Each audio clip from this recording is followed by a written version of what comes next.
Ensuite, en deuxième lieu, on veut nous imposer un pass sanitaire. Je ne comprends pas. Je ne comprends pas, c'est tout. Et on devrait tous être libres de se faire vacciner ou non. Et c'est pour ça qu'aujourd'hui, on est là, tous en nombre. Et, et je pense qu'on ne viendra pas nous dire qu'on n'est que 20 000 aujourd'hui, dans toute la France. Voilà. Et quel est votre message pour le président Macron? Je souhaiterais que le président Macron revienne sur ses décisions. Sinon, ça va se continuer, ça va continuer jusqu'à ce qu'ils nous entendent. On ne se laissera pas faire. On veut notre liberté.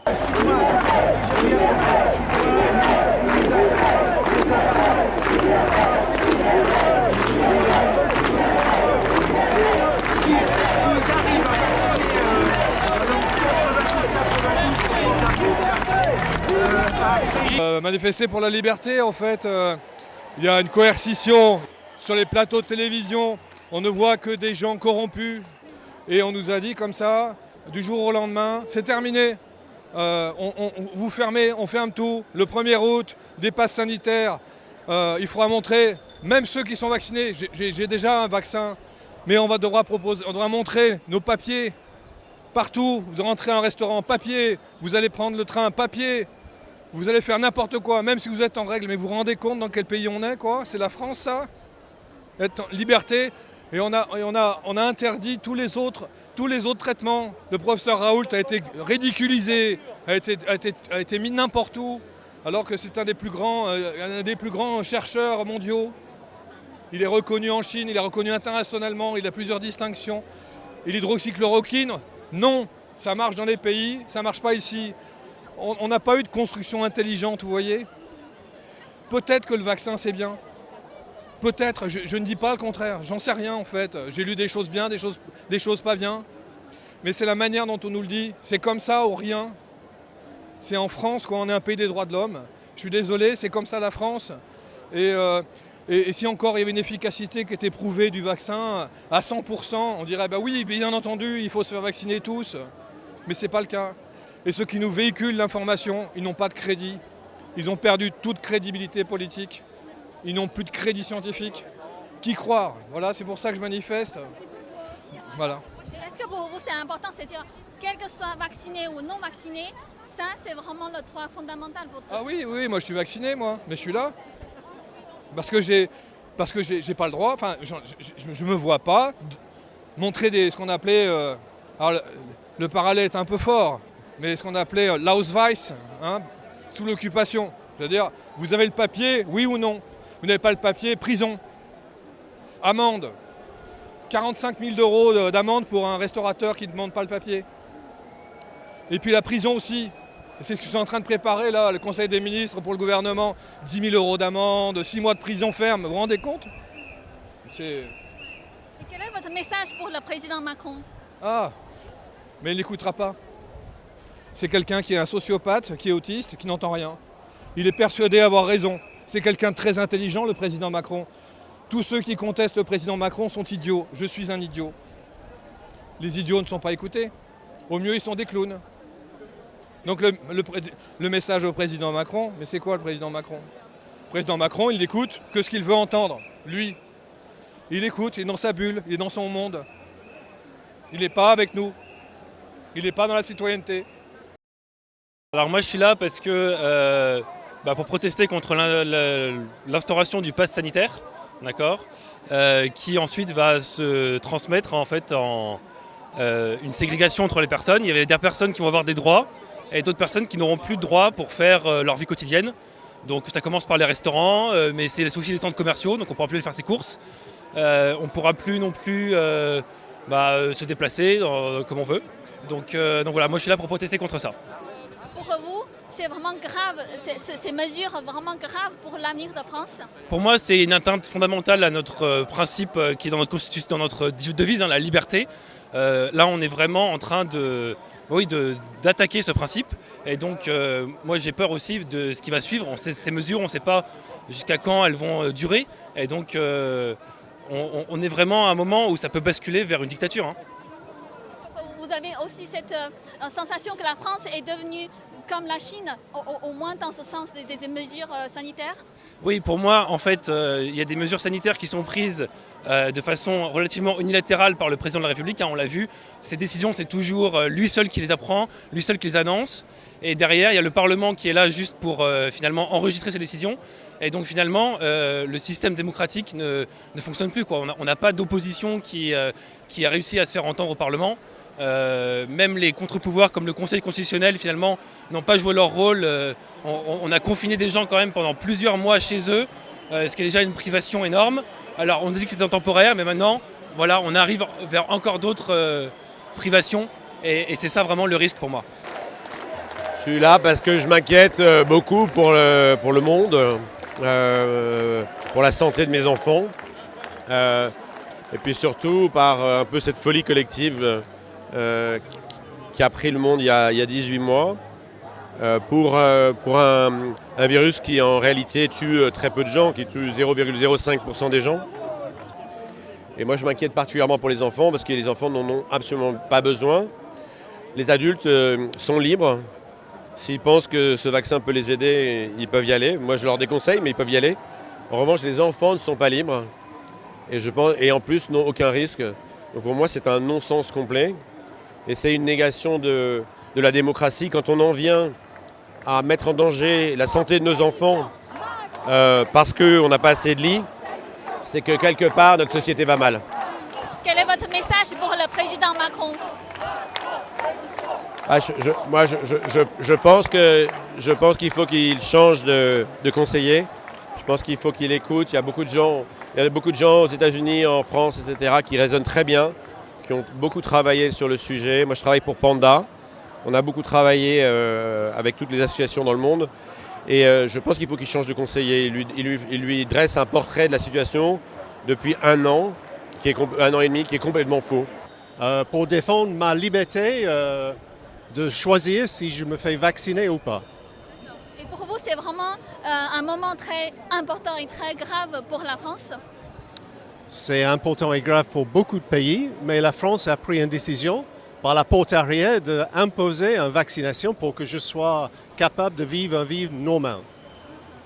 Je suis dans un cas un peu particulier où j'ai déjà eu le Covid, donc j'ai les anticorps, mais je n'ai pas le droit apparemment d'avoir le pass parce que je n'ai pas fait un test PCR il y a 2 mois. Et ça m'énerve. C'est pour ça que je suis là. Qu'est-ce que vous pensez que le peuple français peut faire justement pour retrouver la liberté?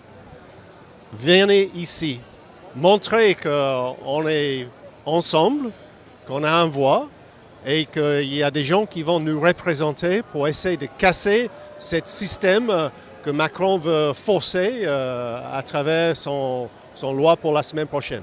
De nous montrer ce qu'il y a dans les vaccins, et qu'ils aillent au bout des tests.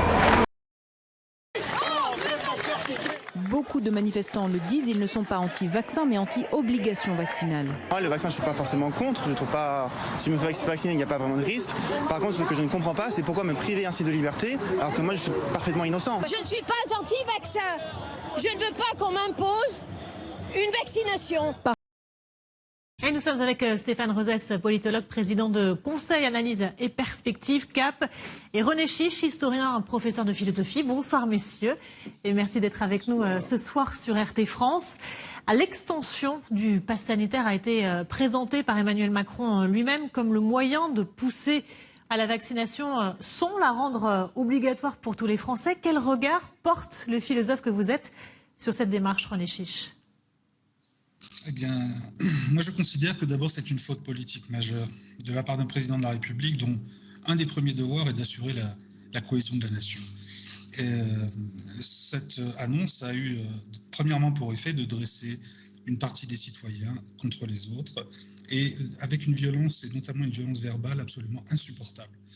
Il est certain que les gens qui manifestent aujourd'hui sont très en colère et qu'ils peuvent avoir des facilités verbales. J'ai entendu parler de dictature sanitaire, je ne suis pas du tout d'accord avec ça évidemment, mais c'est une colère qui se comprend quand on est désigné comme de mauvais citoyens et quand on est en plus soumis à une sorte de chantage absolument odieux.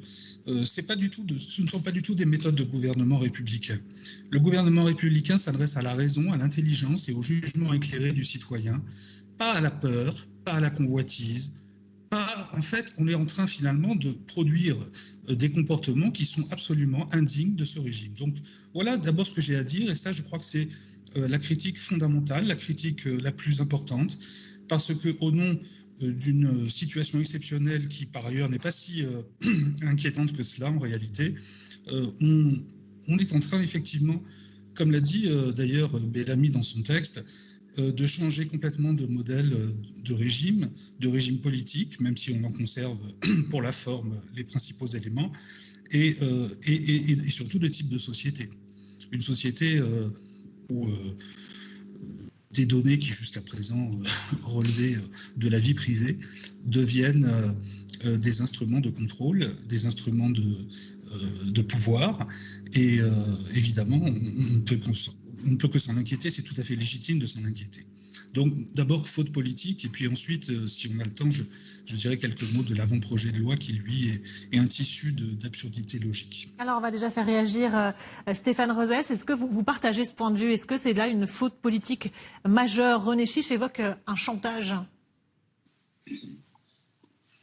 Je m'exprime comme politologue, je ne suis pas un intellectuel ou un philosophe, c'est-à-dire que ce qui m'intéresse, c'est effectivement de voir la portée politique de cette décision et déjà d'essayer de comprendre au fond dans une démocratie comment fonctionne la question du consentement. On le sait, une société, une communauté humaine, c'est un arbitrage entre des libertés collectives, des libertés individuelles, et puis face à des menaces plus ou moins sévères, d'autres types d'impératifs qui émergent, comme celui de la sécurité sanitaire. Ce qui m'intéresse déjà comme politologue, c'est d'essayer de comprendre pourquoi il y a un consentement majoritaire. Alors ça a été dit, il y a un élément de peur, il y a un élément d'arbitrage entre, au fond, le confinement, la vaccination, et ce qui peut y avoir de plus dangereux dans une société éclatée où, au fond, à la française, on aime bien des normes qui s'appliqueraient à tous.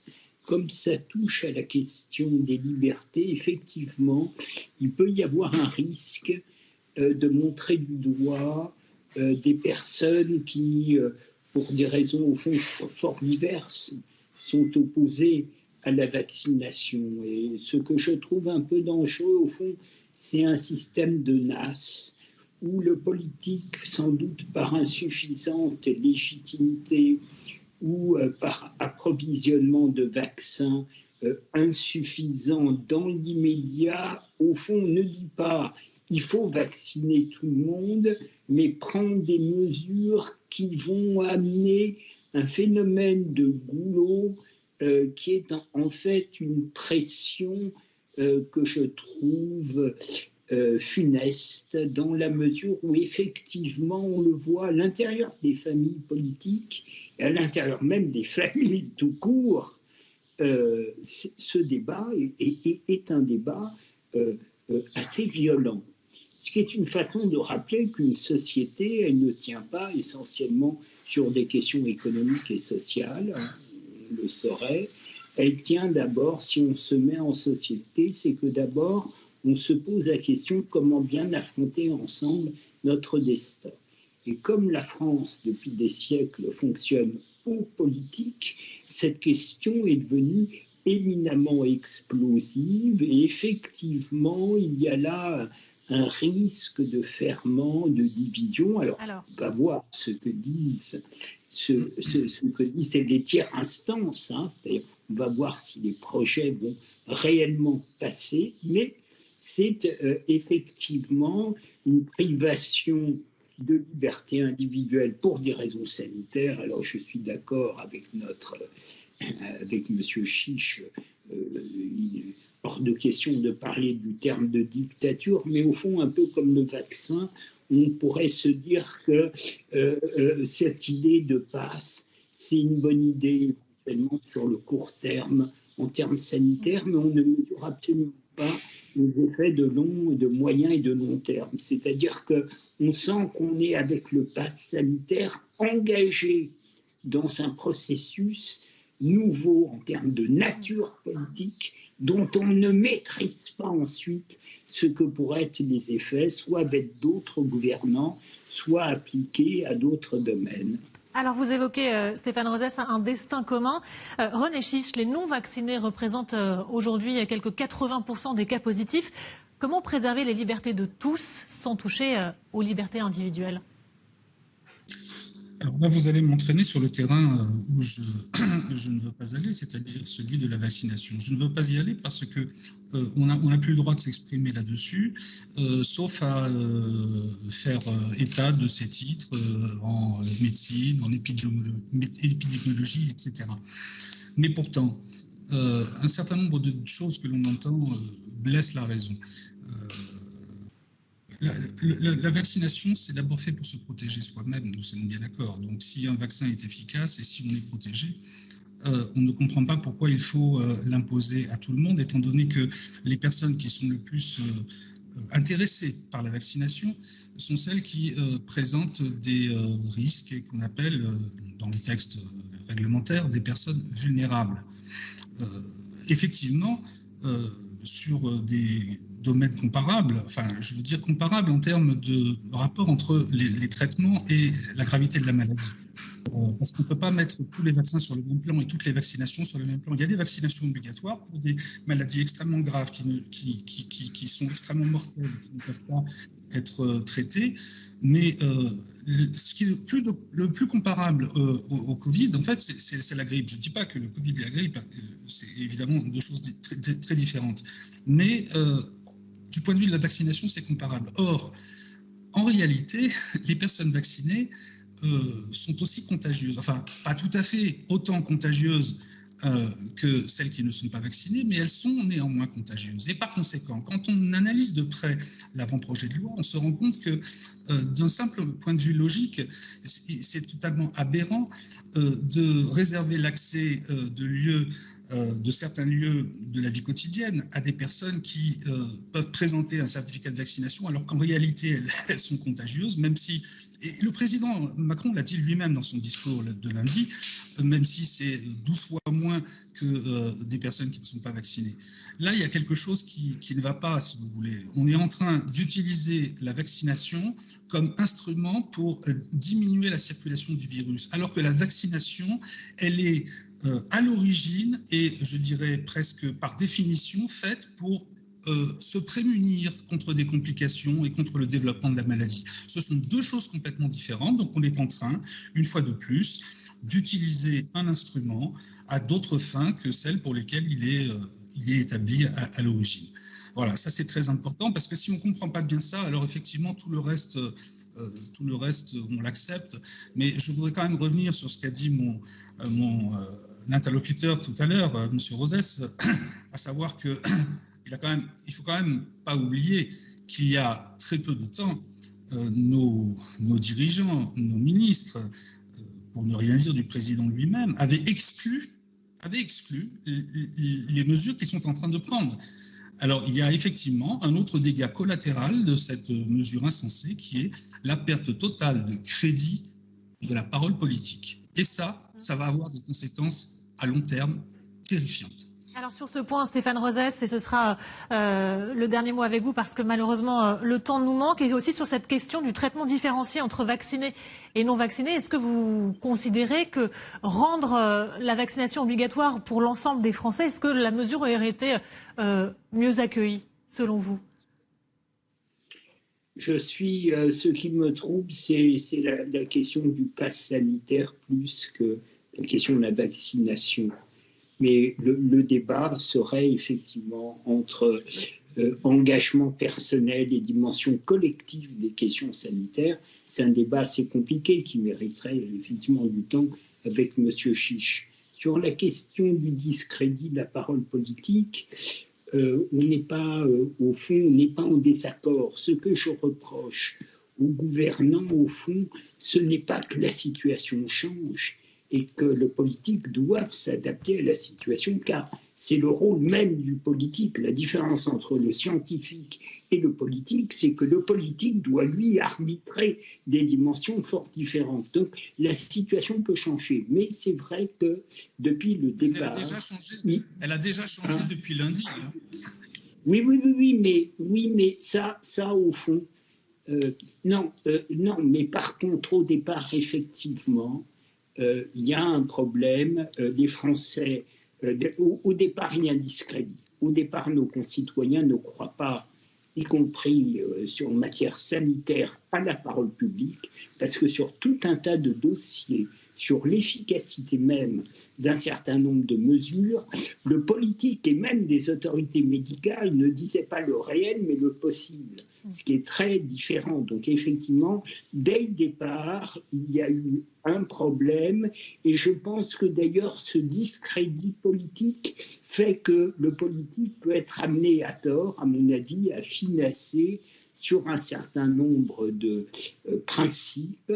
Et au fond, c'est ça qui, d'un point de vue politologique, est inquiétant, parce que plus les temps sont troublés, plus on attend du politique, au fond, qu'il rassemble et non pas qu'il semble fracturé.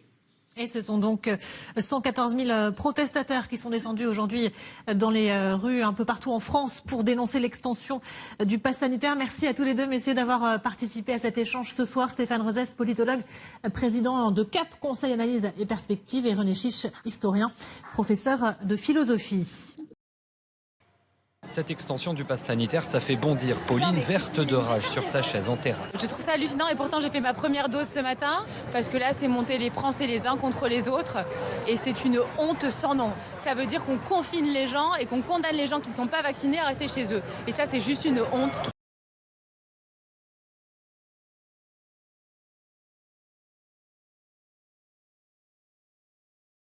Je pense que cette obligation est une atteinte aux droits de l'homme et qu'il faut tenir bon et que ça ne passe surtout pas. Maintenant, je ne suis pas du tout anti-vaccin, que les gens qui le souhaitent le fassent. Protéger tout le monde, protéger les citoyens, faire attention, mettre des gestes, prévenir les gens, c'est une chose. Obliger des gens sans avoir de recul sur un sérum expérimental, ben moi je peux pas. Vaccination à qui voudra, pass sanitaire. Côte à côte dans le cortège, des gens de tous âges, vaccinés et non vaccinés. Leur point commun, une certaine idée de la liberté que le pass sanitaire amputera dangereusement.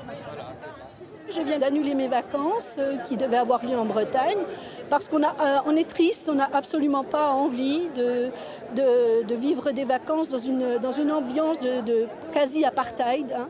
On commence à être regardés comme des pestiférés. Moi, je suis vaccinée, d'accord, j'ai mes vaccins. Je suis contre qu'on nous bride, qu'on nous oblige à faire des choses. Et ce qui s'est passé aujourd'hui, c'était une manifestation, j'insiste, pacifiste. Nous n'avons rien fait, c'est scandaleux. Ils ne laissent même pas passer les pompiers qui emmènent quelqu'un qui s'est fait blesser durant la manif. On était pacifistes. La vaccination est vraiment obligatoire. On le sait tous, Macron le sait aussi. Qu'est-ce qu'on peut faire si on n'a pas de travail, si on n'a pas d'argent dans ce monde, si on ne peut pas aller dans les commerces, si on ne peut pas prendre le train, qu'est-ce qu'on peut faire? Donc la vaccination, effectivement, n'est pas obligatoire. Et ben moi, ça me révolte. Et je suis là pour manifester cette révolte avec tous ceux qui sont là et pour aussi manifester à tous ceux qui se sentent seuls dans la situation actuelle. Ils ont l'impression qu'ils sont acculés, qu'ils sont obligés de se faire vacciner pour leur travail, pour leurs enfants, pour tous. Moi, je suis là aussi pour qu'ils entendent qu'ils ne sont pas seuls. On est des milliers, on est des millions. Je ne suis pas un politicien, je suis juste un gars normal, mais je suis juste révolté et j'ai juste envie que tous ces gens qui souffrent puissent retrouver de l'apaisement. Il n'y avait pas les masques FFP2, il n'y avait rien de tout ça. Il y a encore un mois de ça, il y avait des gens qui avaient le Covid et qui devaient aller travailler parce On entend à la radio ou à la télé, il y a des gens qui parlent en notre nom à nous, ce qui est complètement faux. D'accord ? Moi, je suis masseur kinésithérapeute. Je suis contre la vaccination pour l'instant. Le vaccin, bien sûr, Covid-19, pas les autres vaccins. Parce qu'ils embrouillent les gens à la télé en disant qu'on est contre les vaccins. C'est pas vrai, c'est juste le Covid-19, vaccin de Covid-19. Pour l'instant, il faut attendre, c'est tout ce qu'on dit. et rien d'autre. Heureusement, il va passer par la voie parlementaire. Mais pour ce pass sanitaire, on a vu comment votent les députés. Aucun député n'ose aller contre son parti. Quelques très rares députés prennent des positions contraires. Donc c'était le sens de mon appel, qu'ils soient bien conscients qu'ils sont des élus du peuple, pas les élus de leur parti. Et donc qu'ils représentent ce peuple pour ce que ce peuple veut dire. Je suis pour la vaccination pour ceux qui le souhaitent, contre la vaccination forcée.